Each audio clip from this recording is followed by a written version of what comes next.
Sandukubamba iconference yama-55 mhlapha kanti beyethula iJanuary 8 statement eBloemfontein ngosonto. Indaba ekhulunywe khulu lapha vuselela i-ANC ngomnqopho wokuthuthukisa impilo yamaSouth Africa amaningi. Umengameli we-ANC uthi amajuguluko engikhundla zemphathimandla asendleleni. Obviously the media would like me to reshuffle through the very announcement that they want to make. And I said, let's watch this space. There is a need, and I think it follows that there needs to be some reconfiguration. We have to replace this minister and that minister. Ramaphosa ubekhuluma nathi si-SABC ngemraro ekhona ngendaba ezinengana ukulandela iJanuary 8 statement.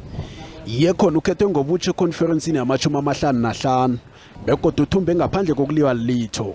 Kodwana indaba eplus yakhe pharaphala sesengaphasi kwamaphenyo. We deal with issues as they come and as they arise. And I think let's not preempt anything. I have said that I'm going to be cooperating fully. And that is what the ANC, my organization, has appreciated. Ngokugcina njengoba namanye amaphenyo asaraga nje imphumela yamaphenyo we-section 89 wangekade endabeni le yalandelwa zinkulumo ezifundisela ukuthi umengameli yokuthokoza umsebenzi ngemva kwemphumela yebandla beliphenya kodwa umengameli phike konke lokho.